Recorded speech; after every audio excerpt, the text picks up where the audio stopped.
नमस्कार. M production spiritual चॅनलमध्ये आपले मनापासून खूप खूप स्वागत आहे. आज आपण गौरीपूजन याबद्दल जाणून घेऊया. गणपतीच्या बरोबरच गौरी हाही सण महाराष्ट्रात मोठ्या प्रमाणात साजरा होतो. गौरी एका दिवशी येतात, दुसऱ्या दिवशी मिष्टान्नाचे जेवण जेवतात व तिसऱ्या दिवशी आपल्या घरी परत जातात. त्या माहेरवाशिणी आहेत असे मानून त्यांचे अत्यंत आपुलकीने स्वागत केले जाते. गौरी म्हणजे संपत्तीची देवता, लक्ष्मीचे प्रतीक आहे असे मानले जाते. आपण आता यामागची एक पौराणिक कथा जाणून घेऊया. फार पूर्वी दानवांचे राज्य होते. दानव देवांना फार त्रास देत असत.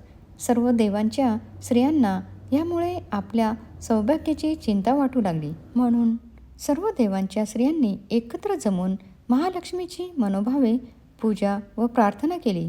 महालक्ष्मी प्रसन्न झाली व त्यांच्यावर आलेले संकट तिने टाळले. या प्रसंगाची आठवण म्हणून हा सण 3 दिवस साजरा केला जातो. आपले सौभाग्य अखंड राहावे हा त्यामागचा हेतू असतो. गौरी मूळ नक्षत्रावर बसतात. ते नक्षत्र आणि गौरी आणण्याची वेळ किती वाजल्यापासून किती वाजेपर्यंत आहे हे पंचांगात पाहून गौरी आणल्या जातात.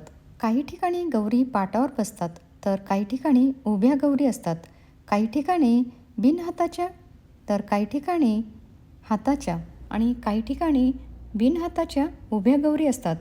कोकणस्थ लोकांमध्ये खड्याच्या गौरी आणतात. एखादी सवाष्ण किंवा मुलगी नदीकाठी, तळ्याकाठी अथवा विहिरीपाशी जाते. 4 खडे ताम्हणात घेते. तेथून खडे वाजत गाजत घरी आणतात. गौरी आणताना ज्या सुवासिनीने ताम्हणात खडे घेतले असतील तिने मुक्याने चालावे असा रिवाज आहे. मुक्याने म्हणजे गुपचूप चालावे.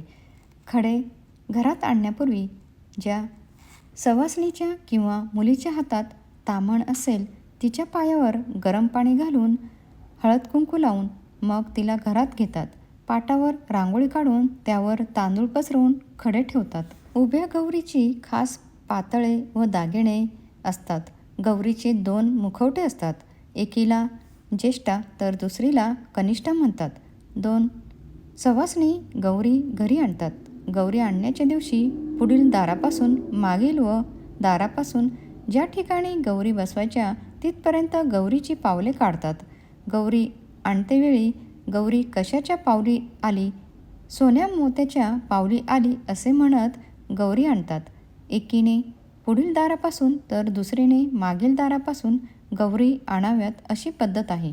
उंबरठ्यावरती धान्य भरून माप ठेवतात. दोन्ही सवासणींची उंबरठ्याच्या एका बाजूला उभे राहून गौरी मापाला चिकटवून माप लवंडून नंतर त्यांना गणपती, जिवती, दुपत्याचे कपाट, कोठीची खोली, दागिन्यांची पेटी दाखवतात. नंतर गौरी जागेवर बसवतात. गौरीपुढे तांदळाची व गव्हाची ओटी ठेवतात. खोबऱ्याची वाटी, फळे, कुंकवाचे करंडे ठेवतात. काही बायका गौरीपुढे लाडू, करंज्या, चकल्या इत्यादी ताजे पदार्थ करून ठेवतात. गौरीपुढे 2 बाळे पण ठेवतात. हळदी कुंकू, गंध, फुलं, अक्षदा, दुर्वा, आघाडा, वस्त्र यांनी गौरीची पूजा करतात. त्याच दिवशी 5 स्त्रिया हळदी कुंकवाला बोलवतात. त्यांना साखर देतात. दुसऱ्या दिवशी पुरणाचे दिवे करून आरती करतात. गौरी जेवल्यावर गौरीपुढे 2 गोविंद विडे ठेवतात. साधारणपणे पहिल्या दिवशी शेपूची भाजी व भाकरी हे मुख्य पदार्थ व इतर कोणतेही पदार्थ केले जातात. दुसऱ्या दिवशी मुख्यतः पुरणपोळी करतात. तळण, खीर व बाकीचा स्वयंपाक इतर सणाप्रमाणे करतात. तिसऱ्या दिवशी गवल्याची खीर, कानवला व दही भाताचा नैवेद्य हे प्रमुख पदार्थ करतात. तिसऱ्या दिवशी संध्याकाळी 4 वाजल्यानंतर केव्हाही गौरीवर अक्षदा टाकून गौरी उतरवतात व त्यांचे विसर्जन करतात. तर कशी वाटली तुम्हाला ही गौरी पूजनाबद्दलची माहिती? आवडल्यास इतरांनाही शेअर करा. धन्यवाद.